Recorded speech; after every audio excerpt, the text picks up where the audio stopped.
This is Amateur Logic, episode 63 for February 15th, 2014. All about radio. This episode of AmateurLogic.TV is brought to you by Gigaparts.com, the amateur radio online superstore. AmateurLogic viewers, go to Gigaparts.com/ALTV for specials on ICOM radios as well as Arduino and Raspberry Pi kits. MFJ, the world leaders in ham radio accessories at MFJEnterprises.com. And by ICOM and the BiDirect D-Star Infrastructure Program.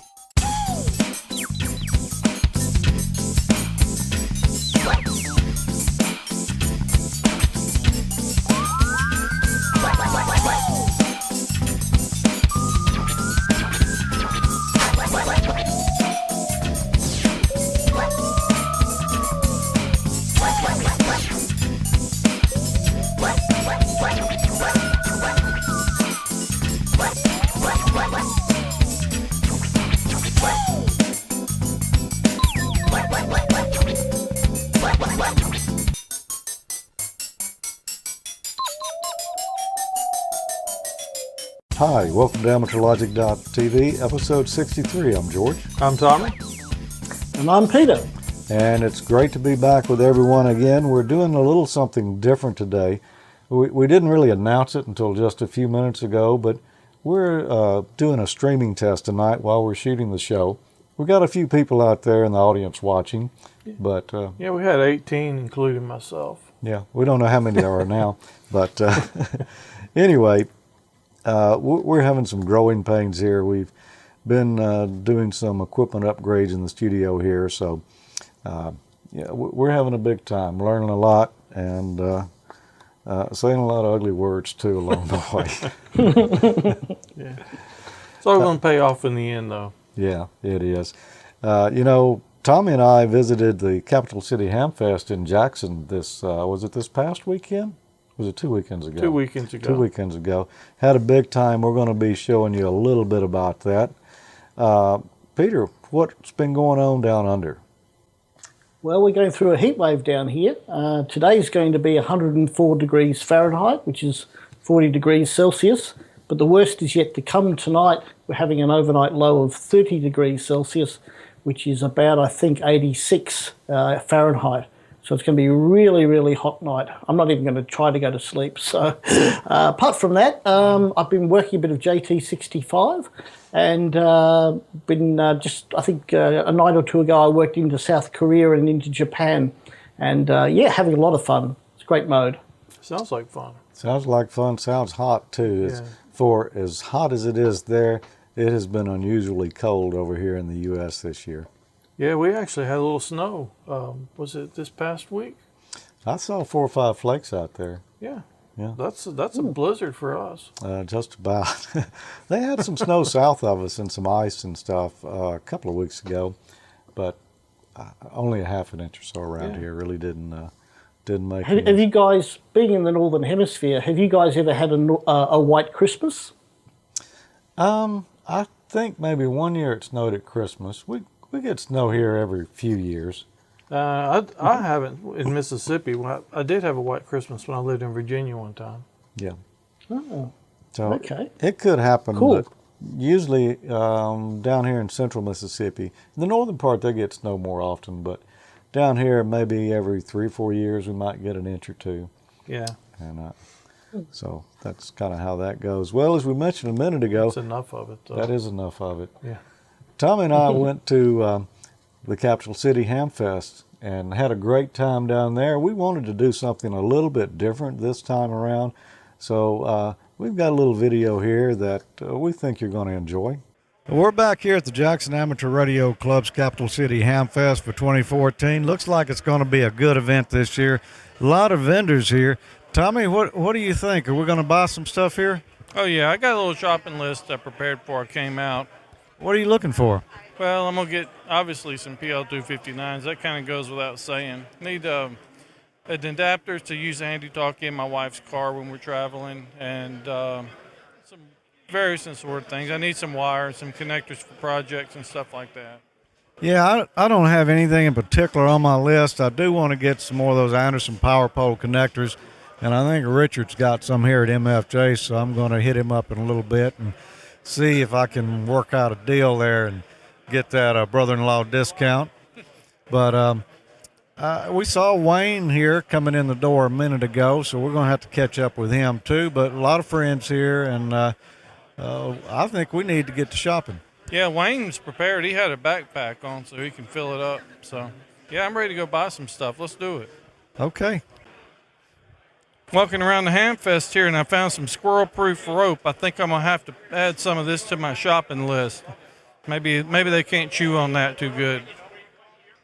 Well, I'm talking with Don Keith here, N4KC, and Don is the author of Riding the Short Waves, Exploring the Magic of Amateur Radio, a new book here that's, well, I'll just let Don tell you about it.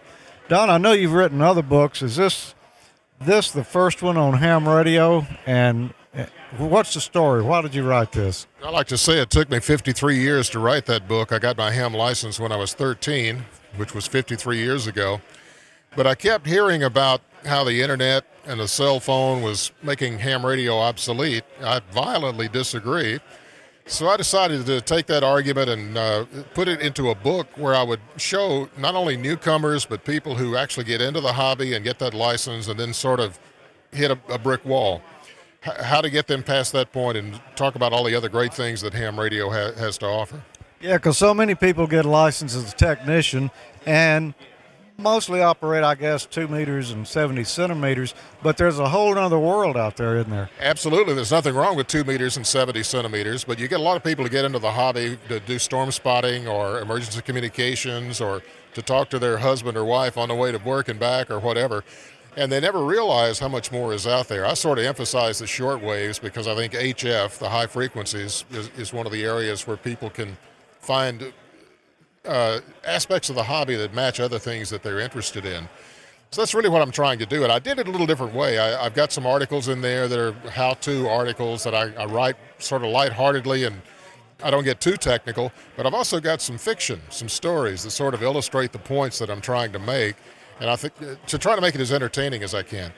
I kind of think antennas is one of the big stumbling blocks. That's why most people rush out and buy an HT with a rubber ducky antenna, and then they have trouble hitting a local repeater and they get discouraged.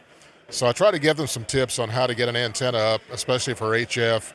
I've got an article in there called the Top 5 Get on the Air Quick Antennas, which will get them working DX or talking around the country and rag chewing or contesting or nets or whatever very quickly. Yeah, I picked up a copy of this yesterday. I just briefly skimmed through it last night. I haven't really had a chance to read it a lot yet, but yeah, really good work there, Don. You've got some interesting stories in there from what I can tell, and I'm looking forward to reading the book, and good luck with it. You know, I hope it serves its purpose. I hope you sell a lot of copies, but I know you really just want to make more hams or get guys back. Well, I say it all the time. I'm just being an evangelist for ham radio because it's given me 53 years worth of pleasure, but it also led to a career for me. And because I was in ham radio, I was able to get into broadcasting, and I did that for a lot of years. So that sort of thing, I think, will encourage a lot of people to at least take a look at what the hobby has to offer. And if I can evangelize, I'll evangelize. Plus, I'm giving you some ammunition to evangelize, too, if you want to. Yeah, well, that's great. Well, I appreciate you talking with us, Don. Good luck with the book and your other books. I know you've got a number of other stories here, a lot of military stuff. Well, I've done a lot of books on World War II history, about submarines. I've done a couple of thrillers. I've got a submarine thriller that'll be a major motion picture next year, so I'm excited about that. I write about what interests me, and I hope enough people are interested in the same thing that maybe they'll buy a book or two. All right. Thanks for talking with us, Don. 73. Thank you, George. 73 to you. Enjoy the show. Hey, we ran into Tommy Gober here. He's a friend of Bill Richardson. You remember Bill? We covered the balloon launch from Old Town Middle School. What you guys up to here? Just hanging out with Bill, and good to see him. He's one of the alums from the ALTV Teachers Institute program that we're doing. Yeah, excellent. Yeah, he was telling me they've got some things going on with APRS, I think, with some of that. Yeah, he's very, very active with the kids, getting them excited about APRS, high-altitude ballooning, several other programs. This summer, he's going to be working with the league doing some remote sensing stuff with microcontrollers. I'm sure you'd be excited to hear a little bit more about that from him. Yeah, we'll talk to him about that sometime in the future. Tell me about the ARRL Teacher Institute. That's the first time I've heard of it.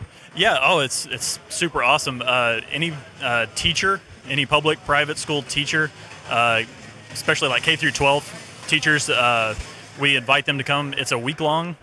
It's a trip that's free for teachers to come to. We give them a week of training. We give them stuff for their classes, all sorts of resources to take back to their classrooms, and we cover, basic electronics, satellites, the basics of radio. We get into microcontrollers so we can get them to start into robotics. All the cool, exciting stuff we love about ham radio, we're trying to get that into the kids in the classroom to get them excited about school. Oh, that's incredible. And I'm sure you guys have a pretty good success rate at getting them licensed. Oh, yeah. I had, when I was in the classroom, I had my students get licensed. Bill's got his students licensed. Met some other teachers here that had their students get licensed as well. It's just, once the students are exposed to a lot of the cool stuff with ham radio, it takes on a new meaning. Instead of just saying, hey, ham radio is fun, we say, this is what you can do with ham radio. Yeah, kids nowadays are into computers, so the microcontroller, Raspberry Pi, stuff like that, and any of the maker stuff is kind of cool to a certain crowd of them. It's a lot of really fun stuff, and as a lot of the viewers know that we have fun with ham radio, and that's what we need to pass on to the kids is, hey, ham radio and technology is a lot of fun too. Yeah, so where are you located? I'm located in Northeast Texas. I'm in Longview, Texas, and we have instructors all around the country. Bill is here in the Mississippi area and in the Jackson area, and we have 2 other team members that are up in Michigan, Wisconsin, and then Mark Spencer, who started the program, is in Connecticut, not too far from HQ. That's excellent. How can people find out more about the Teacher Institute? Yeah, if you want to find out more, if you want to pass along to another teacher, we would love to have any public private school teachers come and visit, check out the program. You can learn about our program and also apply at arrl.org/TI, and that'll take you where you need to be. Excellent. Thanks for taking time to talk to us. Thanks for talking. We're wandering around the Hamfest here, and guess who we ran into? The guys from Ham Dynasty. Hi, guys. Hi, good morning. What's your name? Tony, KD8BMA. Good to meet you, Tony. And we know this guy here. He came out of the backwoods of Mississippi. This is Bill. Yeah, hi y'all. Hope y'all watching. And then we got one more beard over here. This is KF5JSX. What's your name? Jeffrey. Jeffrey, where are you from? Zachary, Louisiana. Zachary, okay, just down the road a piece. Couple hours. Not bad. And Bill, we know where he's from, Central Mississippi.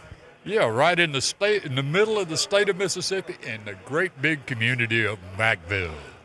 And you're from? Pearl, right outside of Jackson. Okay, right here. So that's just proof Arkansas is not the only state that can grow good beards. That is true. That is true. Well, Quite correct. Quite correct. Oh, we got one more over here, and you're from Zachary as well. Sure am. George, KC5HMI. Okay, George. The people in Mississippi call me homemade ice cream. That's good phonetics. Well, we appreciate y'all guys stopping and talking to us. We're waiting on the next show of Ham Dynasty. What do y'all have planned, Bill? I don't know right now, but it's probably going to involve hunting ducks and playing with duck calls. Okay, that sounds good. Well, thanks, guys. Thanks. Have a good afternoon. Well, there you go. Some Hamfest fun. Boy, we were lucky to run into those Ham Dynasty guys, weren't we? Yeah, that was pretty awesome, man. Those guys were great to play along with that. Yeah. I was kind of surprised that we gathered up Bill and the guy on the right-hand side there right away. We had no trouble getting them. We needed somebody else. And I saw the guy from Zachary way back there, and I said, Tommy, go get that guy and tell him to come do this. Yeah, it's not every day you go run around a Hamfest asking people if you can borrow their beards to come over in front of the camera. Yeah, and we're kind of he didn't even know what the show was. He'd never watched it before, so we're mighty proud of him and the other guy from Zachary who just walked up. Yeah, so just happened to have a beard. Just happened to have one. Tommy, you just Yeah. You're gonna have to let yours Yeah. go a little more. Yeah, I there. got a little mini Duck Dynasty thing going on here. Yeah. Well, let's get on into some emails here. We're going to have some more Hamfest stuff after a while. Some interesting things. Like I say, we tried to do something a little different this time. What's on your email stack over there first for this episode, Tommy? Yeah, I've got one from Dennis, KD6AXQ. He said, "Hi, Tommy. I've been following your projects using the Raspberry Pi and DVAP dongle. I finally collected all the parts to assemble my own DVAP Pi. Your instructions and examples made setup, programming, and installation a breeze. I was using my MacBook with my DVAP and ID51 for D-Star, but every time my laptop would time out and it would hibernate, I would lose my connection. Using the Pi solved that problem. My sweetheart has ordered a DHAP for my birthday, thanks to your evaluation of it on AmateurLogic.TV. Thanks again for your help getting me on the air." Yeah, that was a pretty popular segment. I think probably one of my better ones, I think. Yeah, people are really into that DVAP stuff and the DV dongle and all of that. Yeah. I'm not sure if they've got a client for the DV dongle. I keep wanting to get them confused. For the Raspberry Pi. I saw somebody had to ask that on Facebook, I think. Yeah. But anyway, I don't think there's one out, but you can go to, I think it's dvdongle.com maybe, and then there's a files section on there. You can look for it. Okay.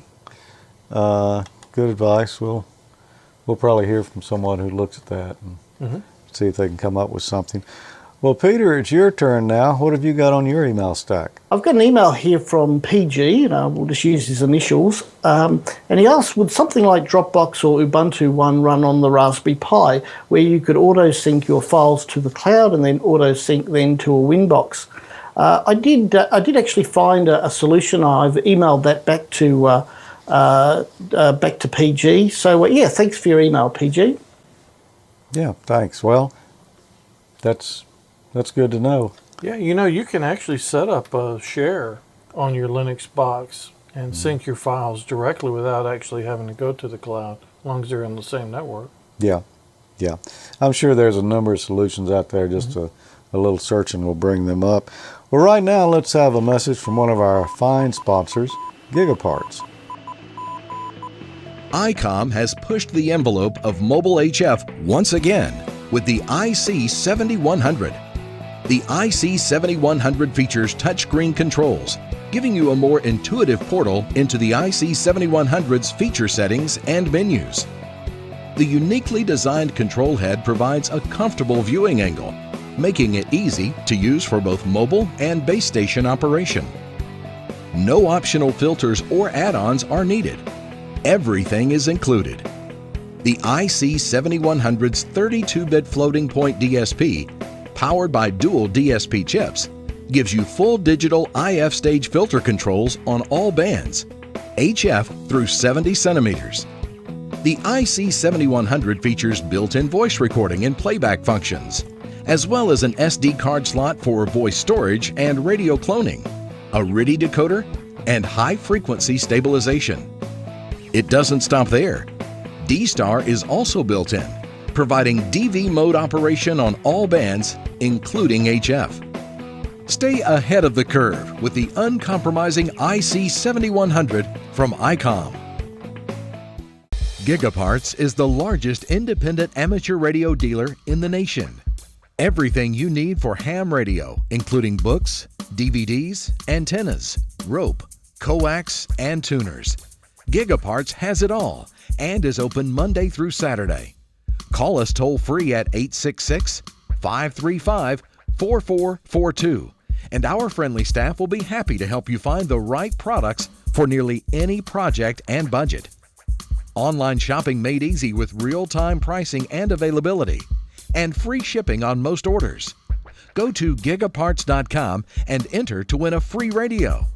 Have a question? Click on Live Chat for a quick answer. Low prices? Huge selection. America's favorite ham radio store is Gigaparts. Amateur Logic viewers use the promo code ALTVFEB in the month of February to receive $15 off the new MFJ 259C antenna analyzer. And now I think, Tommy, you've got something, a little tip you gave us this time around, didn't you? Yeah, I did. We're going to talk about some Pi security. You really don't want your Pi stolen. Well, here lately we've covered a lot of topics on the Raspberry Pis. Last month we actually had 3 segments that had Raspberry Pi in them, all in one episode. And it got me thinking about something that we've been a little bit negligent about covering. We've mentioned it off and on, but I wanted to cover security for this thing. Even though it's small, it's still a computer. And a lot of people like myself have it exposed to the outside. So if I'm away, I can get back into here and get to my files or different things like that. And we need to cover some basic things to make sure that you take precautions that people can't compromise your little computer here. By default, if you don't enable SSH or something, a service, you're probably pretty much okay. But let's go with best practice and let's go in and change that password for the default Pi user. Every Raspberry Pi that gets built that runs the Raspbian OS has the same username, the same password, and I bet you 99% of them out there haven't been changed. So when you get logged into your computer, you want to run sudo raspi config. One of the first things you want to do is change the user password. So let's go ahead in there. We're going to change the new password for Pi, which is the default account. It's normally Raspberry, but I'm going to change it to something top secret, and I'm going to confirm it. And that's done. While we're in here, let's go into the advanced options. Let's change the host name. As you can see, I've already changed mine. I'll just do it again. I'll call it ALTV Pi. And if you want to be able to SSH in, you need to disable that or enable that. If you don't need to do that, go in and double check and make sure that it's disabled. And we'll do that in the advanced options as well. SSH. And I have mine enabled. I want to leave it enabled. Go in and disable that if you don't need it. That's going to turn off the daemon that's running that allows you to connect remotely through the SSH tunnel. And I'm going to leave mine on because I use it a lot. I'm actually using it now. So, and once you're done, tab out and finish. And then it's going to want to reboot. Once you reboot and come back, you're going to have to log back in with Pi and whatever the new password that you gave. So there's a lot of other things that we can do to secure the Raspberry Pi, but those are the biggest things, the most easy to do. You might want to research changing the default username of Pi. There's an easy command line that you can use to do it, and I'll put the command line right here. But you're going to have to create an extra account, give them sudo or access, and log in as that guy to change the Pi name. I just left mine alone, but I gave it a very complex password, so I don't think I have too much to worry about.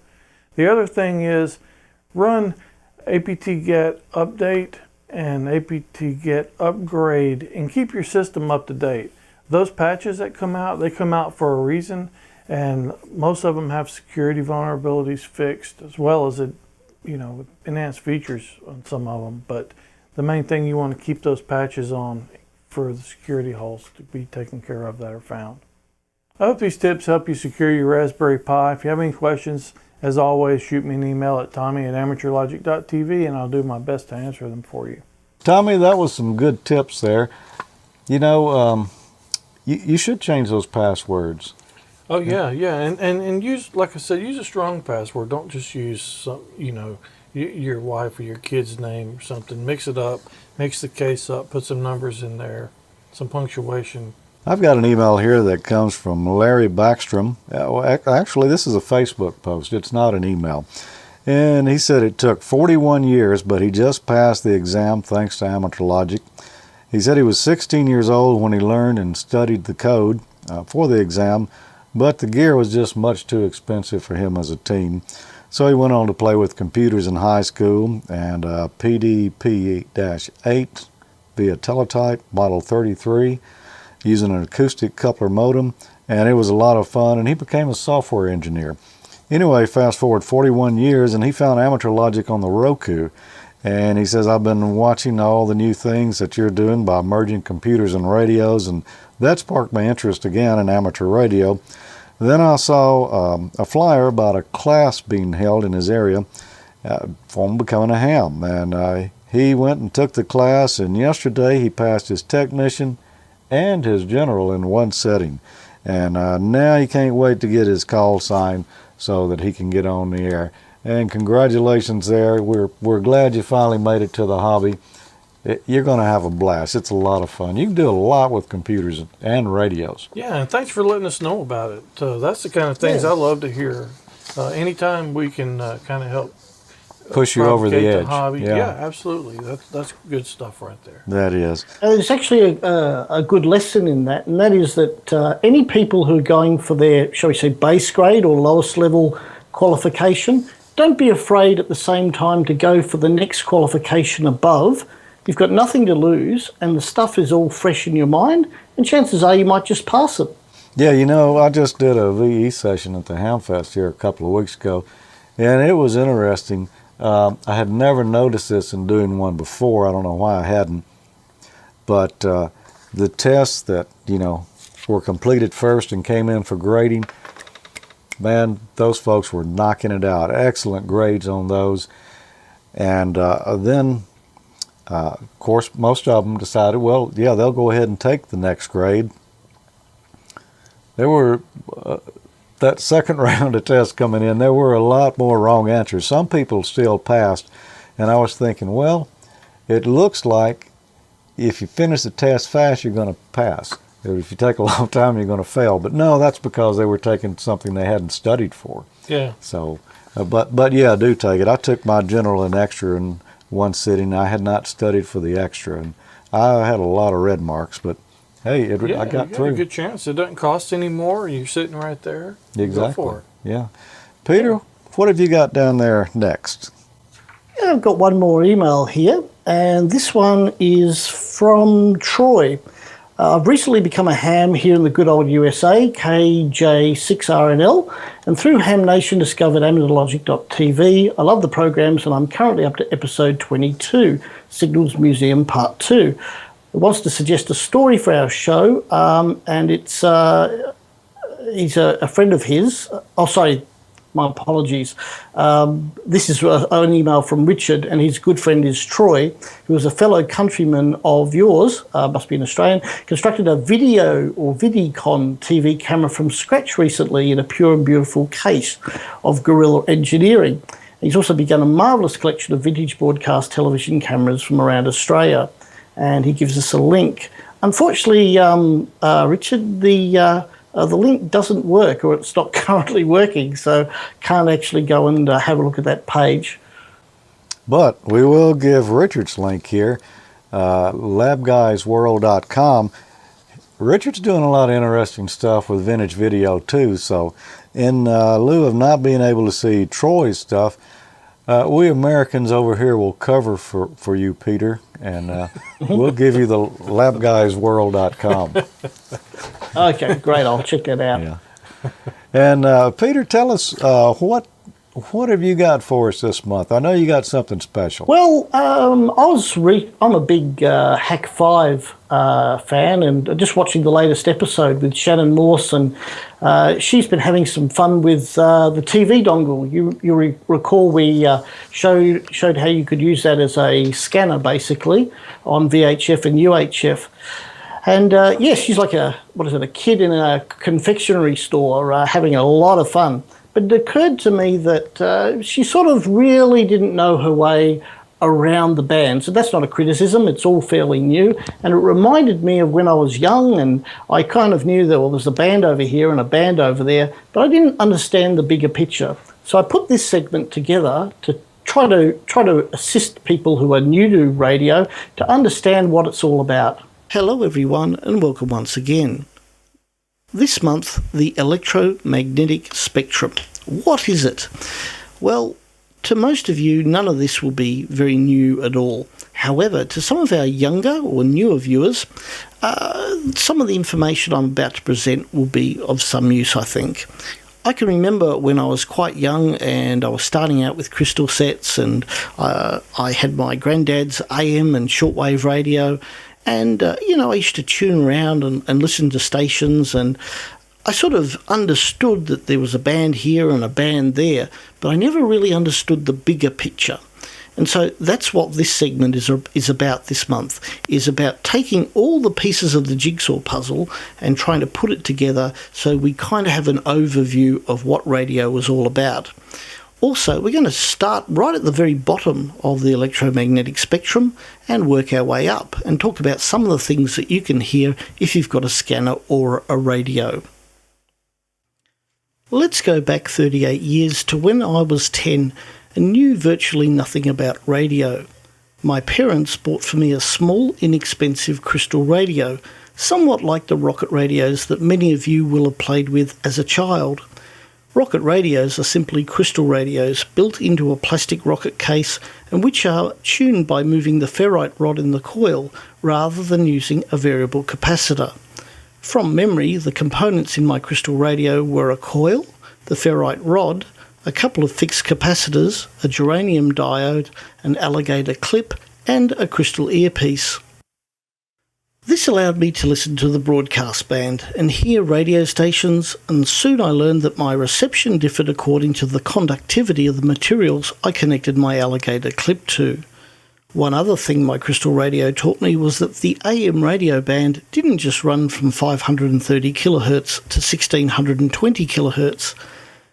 My ferrite rod could tune a bit further either side of the band, and soon I was hearing strange people talking to each other, often in a strange jargon. What I was hearing were the 1.8 MHz ham radio crossband transmissions put out each Saturday night by VK3 ASE and friends.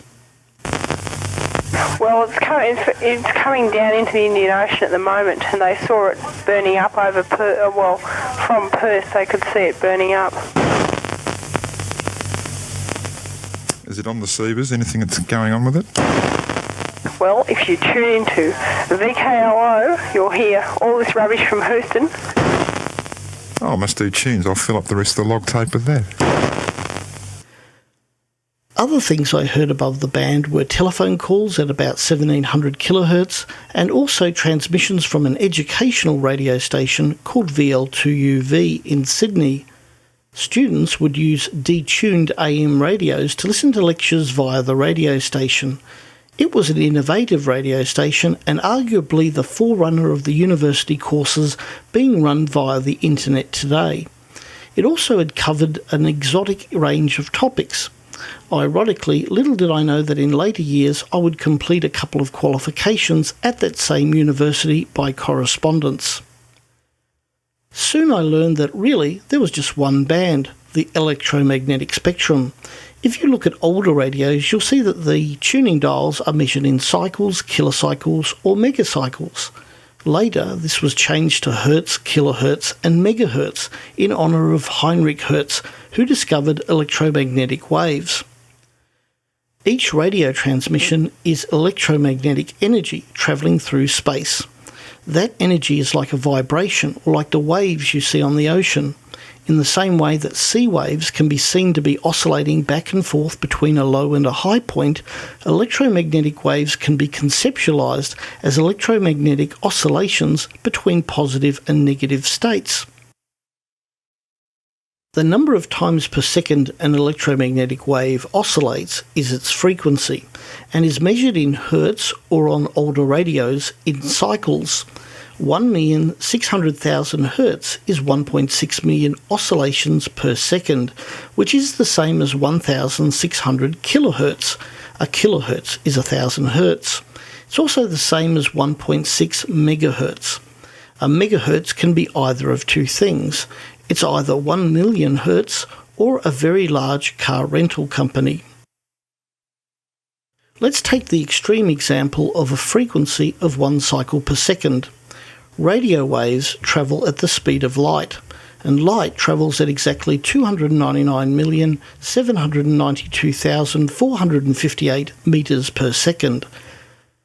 So if we measure the distance travelled by a radio wave at this frequency over a single cycle or hertz, we will see that it travels 299,792,458 metres over a time period of 1 second.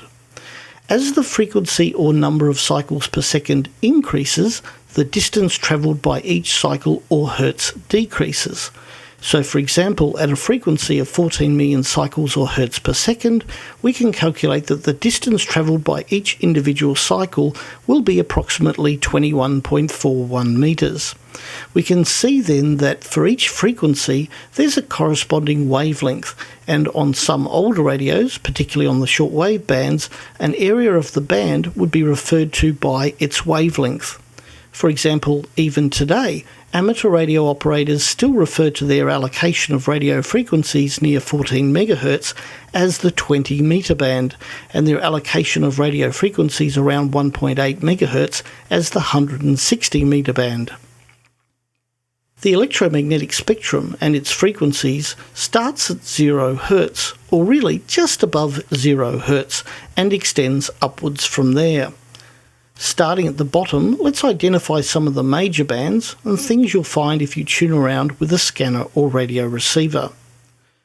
From about 140 kHz to 530 kHz, you'll find long-wave beacons, and in Europe some long-wave radio stations. As the wavelength is so long at these frequencies, the transmission towers are massive. From 520 kHz to about 1800 kHz, you'll find the AM broadcast band and your local radio stations. At this point, the numbers of hertz start to get a bit big, so it's convenient to refer to everything in megahertz. 1800 kHz is the same as 1.8 MHz. From 1.8 MHz up to 27 MHz is the shortwave band, and here you'll find a mixture of frequency allocations used for amateur radio, shortwave broadcasting, utility traffic, weather transmissions, and long-distance radio communication. Frequencies around 27 MHz are often used for citizen band radio in many countries. Once upon a time, this band of frequencies was a ham band and is still referred to by many as the 11 metre band. Around 28 MHz is the 10 metre ham band. Frequencies below 30 MHz are referred to as HF, or high frequency radio, and are notable in that they can often reflect off the ionosphere and be received many thousands of miles away at certain times and in certain conditions. This is how ham radio operators are able to communicate with other ham radio operators overseas. From above 30 MHz, most signals, not all, tend to not be reflected and thus are fairly local. From 30 MHz to 300 MHz is the very high frequency band, and here you'll find the 52 MHz and 144 MHz ham bands, TV channels, army communications, subsatellite communications, aircraft communications, and business radio channels. 76 to 108 MHz is also used for FM broadcasting in some countries.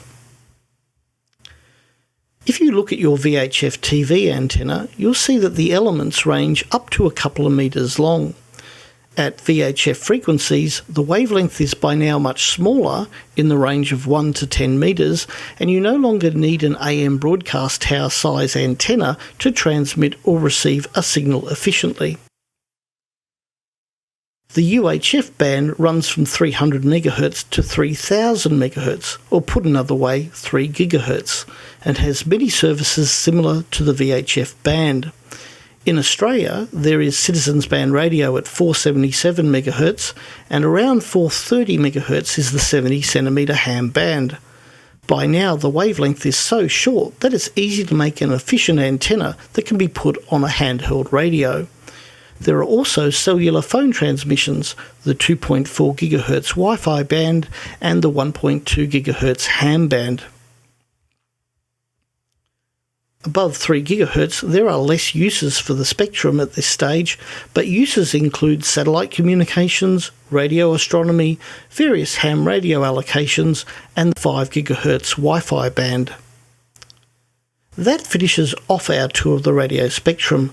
I hope that helps viewers who are new to radio understand how all the different radio bands are really just different portions of the one resource.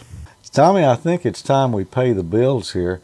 Why don't we have a message from MFJ, and they've got something brand new to talk about this week. Cool. For years, hams have relied on the world's most popular antenna analyzer, the MFJ 259B. That compact battery-powered RF impedance analyzer combined 4 basic circuits: a 1.8 through 170 MHz variable frequency oscillator, a frequency counter, a 50-ohm RF bridge, and an 8-bit microcontroller. Now the MFJ 259 has been updated to the new MFJ 259C. All the same great functions present in the 259B with an expanded frequency range. The MFJ 259C covers all frequencies from 530 kHz to 230 MHz, allowing measurements all the way from the AM broadcast band through the 220 MHz amateur band. Make a wide variety of useful antenna impedance measurements, including coaxial cable loss and distance to an open or short. Primarily designed for analyzing 50-ohm antenna and transmission line systems, the MFJ 259C also measures RF impedances between a few ohms and several hundred ohms. It also functions as a signal source and a frequency counter. The MFJ 259C gives you a complete picture of your antenna's performance. Read antenna SWR and complex impedance, determine velocity factor, coaxial cable loss in dB, length of coax, and distance to a short or open in feet. Read SWR, return loss, and reflection coefficient at any frequency simultaneously at a single glance. You can even read inductance and microhenries and capacitance and picofarads at RF frequencies. The large, easy-to-read 2-line LCD screen and side-by-side meters clearly display all the information you need. While a lot of new antenna analyzers have appeared in the market recently, none give you the flexibility and wide assortment of RF measurement capabilities the MFJ 259C does. If you've been putting off getting an antenna analyzer, then you need to take a look at the new MFJ 259C. Visit mfjenterprises.com today. Tommy, you know, I've got one of those 259Cs over there on the bench, and I'm going to be playing with it in the future, and we're going to see what it'll do. Yeah, I really like having those other bands. I don't use 220 megahertz. I don't think we have any repeaters or any activity here in Jackson, although in some parts of the world and in the U.S., you know, they do use 220. Yeah, the only time I actually used it was at Dayton. Yeah, and being a broadcast engineer, you know, this thing covers the AM broadcast band. And I used to use, you know, $10,000 worth of equipment to do impedance measurements on AM broadcast antennas, and I really want to check this thing out on an AM broadcast station. Cool. And compare it to some of that expensive gear, and you know, see how it works out, because could be a really great piece of gear for a broadcast engineer to have. Now you might still want the pro stuff for your official proofs, but for quick checks, man, this could be just the thing. Yeah, looks like a nice piece of gear. Yeah. Well, you know, we got a little more Hamfest footage here. We found some great stuff there this year, and I think we ought to go take a look at that. All right. You know, when I was a kid, my father had one of these. His was an old World War II Willis Jeep. I don't know if this is exactly the same. This one says it's manufactured by General, but it really brings back a lot of memories. A big old stick shift up here. It says that the maximum speed is 65 miles per hour, although there's only 60 on the speedometer here. This one's got 20,000 miles on it. So a nice low mileage one owner vehicle here will make you a great deal on it. This one looks like it's an inline 4-cylinder here. You notice the distributor here is sealed up, waterproof. There's shielded cables on it, so you're not going to have spark plug noise. The horn on these things sounded quite unique. I don't think we'll blow it, but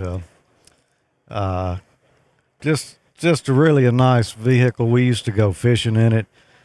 I believe, if I'm not mistaken, this may be an oil breather where there's oil inside of it. I could be totally off base on that. In the rear seat here is the radio operator's position. There's some nice old rigs here. I don't know much about these, but I think this is a microphone right here. Of course, there's one on the headset.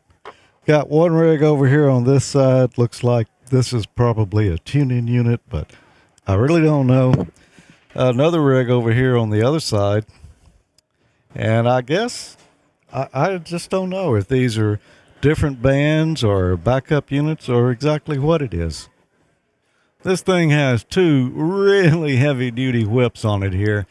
If you come on down, it's got a nice spring here, but the mount is a little bit unusual. There's a tuning unit inside of here. I suppose that you could select different bands or different ranges of frequencies right here at the bottom of it, and you wouldn't need an external tuner for it. Of course, we got some spare gas here. You never know when you're going to need that. Boy, what a great old rig. Well, they got several of these old Army trucks here at the Hamfest. They're pretty cool. This one's kind of rusty, not quite in good a shape as George's dad's over there next to it. But my dad didn't have one like this, but my Uncle Jed did before they moved to Beverly Hills.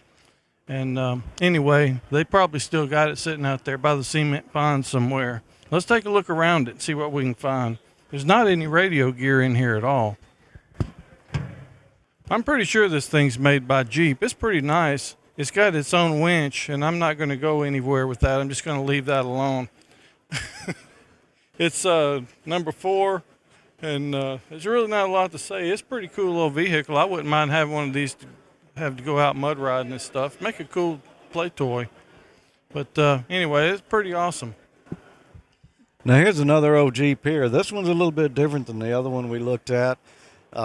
This one can actually go underwater somewhat. You got the breather stack up here that extends up above it. Also, you've got the tailpipe back here in the rear to keep those up out of the water, so you can go a little bit other places that you couldn't get in a regular Jeep. There are a couple of radios here in the back of it. One of them here, I guess you would call this a pre-handy talkie. This rig here straps on your back. It looks quite heavy. They didn't have rubber ducks in those days, but they did have these right here. It's a flexible metal. You can fold this down to make it somewhat portable. You got a gooseneck on the antenna as well, so you could operate in different positions. There's another rig over here on the other side that looks more permanently mounted down. Another nice looking old military vehicle. This one, believe it or not, was built by Ford Motor Company. Well, you guys have probably seen something similar to this riding up and down the road. A lot of people had them before the gas prices got so high. But this is a Humvee, and obviously it's the military model. This thing is one tough machine. It's got the exhaust pipe is routed above the water. The breather for the air intake is routed up above the water here, so you can take this thing into water where you can just barely see out of the windshield, and it'll just keep on chugging. I'm sure this thing gets some really great gas mileage, too. Look at the size of the tires on that thing. This one's got a lot of radio gear in it, too. I have no idea what that stuff is, but anyway, it's all mounted up there so you can operate it from the front seat. And this is a 4-door vehicle, which is pretty awesome. This one's got a couple of antennas on the back. It's got one of the big whips like the one George showed you just a few minutes ago. It's got the same tuning unit at the bottom, but then we got a smaller whip over here on the other side. So I'm guessing that's actually 2 different radios for 2 different bands up there in the front that we just saw. Anyway, it's a pretty nice machine if you can afford to keep the gas in it. Well, it's been a pretty fun Hamfest. I got several of things on my shopping list. I missed a couple that I wanted. Did you find everything you needed? Well, no, not everything, but I did get some good stuff. I got a 12-volt, 12-ampere-hour lead-acid battery for $20. It looks like it's going to be good. Some Anderson power pole connectors. I got some BNC connectors that I needed. And I got another battery clip for my handy talkie. But there's a few minutes left. I'm going to take one more swing through here before they close the doors and see. You know, there's still some money in my pocket, and it's not good to go home that way. So, yeah, now's about the time when you get the good deals, too. They'll start ripping the price tags off and making deals to get rid of it. Yeah, that's true. And, of course, usually it's the heavy stuff that they do that with. Yeah, I don't want to haul it back home. Well, I ended up with one of the same batteries. It's almost like we shopped at the same place. Well, I think we did. Yeah. So I got one of the batteries. I got some antenna connectors, a few PL259s, and some Anderson power poles. Yeah. Saw a lot of friends here, and another good year. It's cold this year, though, in Mississippi. We didn't have ice or snow, but we certainly had the temperature down in the 20s last night. It's warmed up a little today, but I saw some trucks out here from down south of here in Louisiana covered in ice. Yeah, I was going to say they had some ice and snow down that way, so it might have affected the turnout a little bit. It'll be interesting to see what the numbers were. But it looks like a good crowd actually still here this late. Yeah, it is. And I think they're fixing to call my name here on this giveaway. So you better get over there so you can get him hand you your stuff. Yeah, well, I told him to draw my name, and I know he will. It's my turn. It's never happened before. Yeah, I won a thermostat here, or actually a thermometer here one time. Yeah? Well, what did you do with it? It's still in the box. It's the one that goes in a reefer truck. It's a nice thermometer, but I don't have a reefer truck, so it's not doing me a lot of good. But still, it's kind of cool. It's the only thing I think I've ever won here. Well, I don't guess you need the truck if you don't have any reefers. Yeah. Hey, man, what about those Ham Dynasty guys? That was pretty cool to run into them here. Yeah, it was. I was not expecting to see any stars here today, so that was cool, man. The crowd, just had them covered up. I'm glad we were able to pull them away for a few minutes. Yeah, thanks to those guys for taking a few minutes to talk to us. Yeah. All right. Well, great year here at the Hamfest. I hope we'll see some more of you here next year. And for those that we did see at the Hamfest, it was good to see you. Yep, 73. 73. It's always a lot of fun to visit a Hamfest, no matter how big or how small or how medium it is. Yeah, that was a good one. We had a pretty decent turnout considering the bad weather that we had to the south of us. Yeah, there was, like we said, trucks out there with ice on them coming up from Louisiana.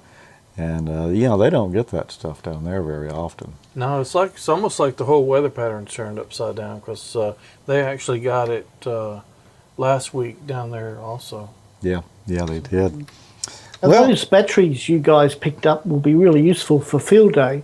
Yeah, I think Tommy got a better one than I did. The voltage is dropping off quicker on mine than it is on his. Yeah, mine's holding charge good. 12 amp hours for $20. That was a pretty good deal. Yeah, it was. Well, right now, let's, what do we want to do, Tommy? I think we need to earn some more money to pay for some of this gear we're abusing. Let's see what Ray's guys are up to. ICOM America and ICOM Canada are teaming up to offer ham radio operators some incredible savings. You can get a great deal on a D-Star repeater direct from ICOM and help expand D-Star across North America. For a limited time, ICOM is offering a Buy Direct D-Star promotion for U.S. and Canadian residents. Purchase a D-Star repeater through the D-Star Infrastructure Program. The growth of D-Star over the past 4 years has been incredible, with the release of the ID51A and the IC7100. More people are getting on the air with this incredible mode. In response to the request to make the infrastructure more affordable, ICOM America and ICOM Canada are teaming up to expand the number of repeaters. Hurry! This Buy Direct promotion is good for a limited time. Download the mail order form, fill it out, and send it in by mail, fax, or email today. Find out what all the D-Star fun is about. Visit ICOMAmerica.com/amateur for more information on ICOM's Buy Direct program. Take advantage of ICOM's D-Star infrastructure program, and also they've got closeout deals on the IC80ADs now, Tommy. Great price on those if you want a D-Star handy-talkie. I did some, I just threw a little something together here. Some tips on soldering tips. One of the most important things to getting a good solder connection is keeping your soldering tip clean. So let's just take a look at a few of the ways that you can do that. Keeping the tip clean is extremely important, and the method I use most often is just a wet sponge here. That cleans it off nicely and keeps it good for the next joint. You can see how nice and shiny it is. This tip has been well maintained. As far as a sponge, this is a Waller sponge right here, but you can just take a kitchen sponge and just cut you some slots into it so it's got something to kind of grab the solder off as you wipe it. Another thing a lot of people use is one of these little solder tip cleaners here. This has got some, looks like steel wool in it. It's actually brass. You just poke your iron down in there and it kind of scrapes it and cleans the solder off. It leaves a little bit on there, but this works as well. Now you can buy copper scouring pads at the grocery store. However, those don't work as good because the solder wants to stick to them. This is brass that comes in these rigs here, and that works much better. If you've got a particularly dirty solder tip, one thing I'll use is Scotch-Brite, or you could use steel wool and just polish it up with that. I do it while it's hot, so be careful, but a lot of times that will clean the grime off of there. If it's super bad, then I will take a knife or a razor blade and scrape it off, and sometimes that'll get off some of the black stuff that nothing else will. If you're in the field and you don't have a sponge or a soldering tip cleaner at all, I'll take a wet paper towel, and that works good as well. Anything you can do to keep that tip clean. Now there's one other tip cleaner here. This is actually a tip cleaner and a tinner. This one is made by Timna, but there's a lot of different brands of it out there. It's just a little can here with some material in it. You stick your soldering tip into it and you kind of twist it around. It cleans it off, and it also puts a nice tin in there of some fresh solder. So there's just some soldering tips. Keep that tip clean and you'll be making happy solder. Everybody wants happy solder. You know, I did that in about 10 minutes this afternoon. Yeah. I just said, hey, that's going to have to stay there. But happy solder is Happy solder is good, man. Solder. It's happy. It is. And of course, we're all members of the Burnt Fingers Club. The Burnt Fingers Club. That's sort of, I don't know. That's sort of like hazing or something. Sort of like somebody throwing a charged capacitor to you to catch. Well, have a look at that. I don't know if you can see that. I'll just try to get that in shot. Yeah. Yeah, see that? That's a solder burn. I see that. That looks Peter. like a fresh one. It's fairly fresh, yeah. What were you doing? Oh, well, I forget what I was doing, but it just soldering iron went the wrong way, so oh well. Well, Tommy, what have you got on your email stack over there? I know you got something on a related subject here. Yeah, I actually have one email left. It's from Conrad, KC9NUW. Says, Tommy, for some reason I'm not able to access individual repeaters using the DVAP and the ID51A. I am able to link up to the reflectors only though. Perhaps you could do a short video segment on AmateurLogic.TV demonstrating how to program the radio for use on repeaters through the DVAP. And that's actually a pretty good idea, Conrad. I think I'll probably put something together on that here in the near future. It should work pretty much like the DVAP or like the reflectors do. You just need to go in and use the software and add you repeaters. But I think we'll cover some of that for you. Yeah, and there's a link right there to that's a video from ICOM, isn't it? Yeah, there's a video from ICOM, but that's not exactly the same thing. But it's a good one to look at. Mm-hmm. It's related, but it's not exactly the problem that Conrad was mentioning. Okay. All right. Well, I have one more email here, and this one comes from Bill, KG4ZJT. George, really appreciate you, Peter, and Tommy, and the wonderful show that we receive on the Roku 2.0. I've recently started watching and playing with the Pi version B and looking at ways to use it as an Echolink server.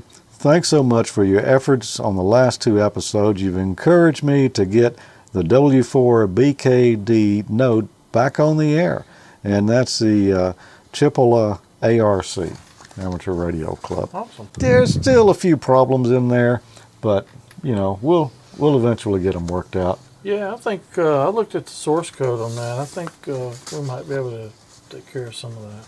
Yeah. Also, I may be doing some more Echolink experiments here in the future with something a little different, and we'll talk about that some more. And I know you're going to be doing some more D-Star experiments coming soon. Absolutely. Yeah. Always.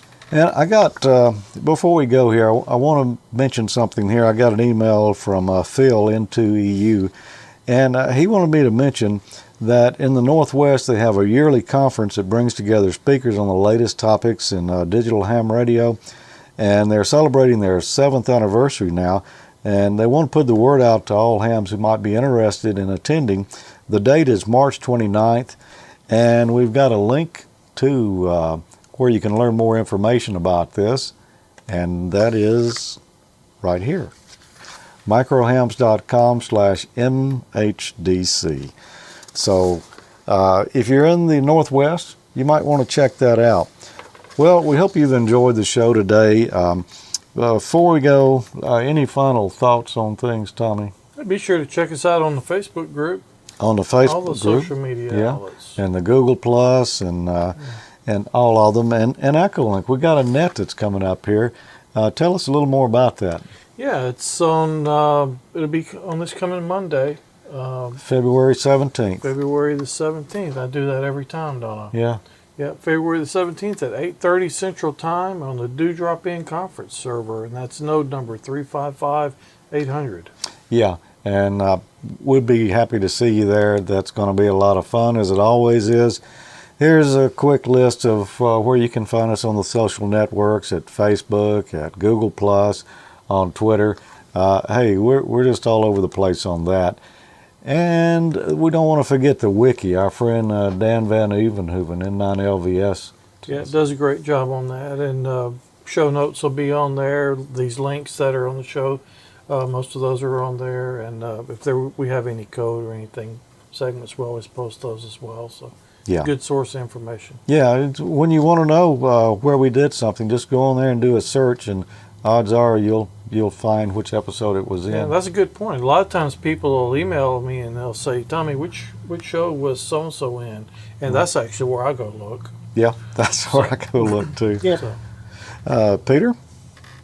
Yeah, I'll just mention our live viewers this particular episode, and thanks for watching. Look, we'd encourage some feedback about your experiences watching us and whether you enjoyed it. So come to Facebook and the other methods of communication and let us know. So I guess that does it for episode 63. It's been fun. We'll be back again next month with another action-packed adventure. Yeah. And we may actually stream that. You never know. You never know. Stay tuned. Stay tuned. 73. 73. 73s.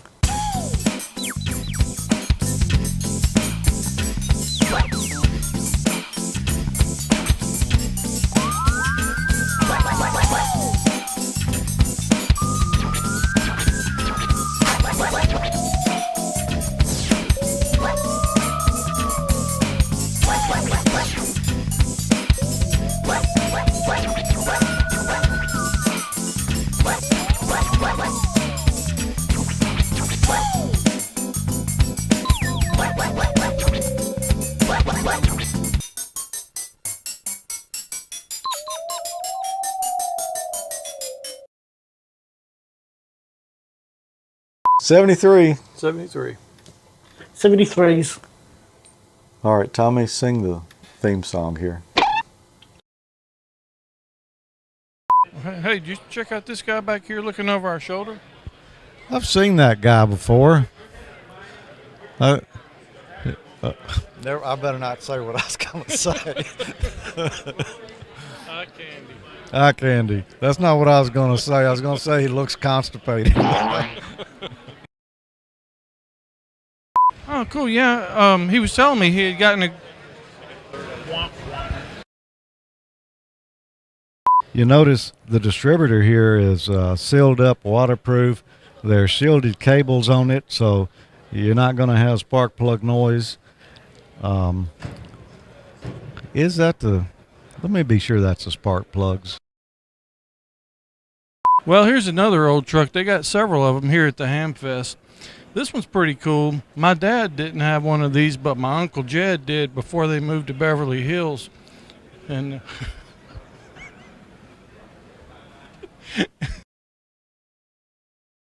there's an easy command line that you can use to do it, and I'll put the command line right here.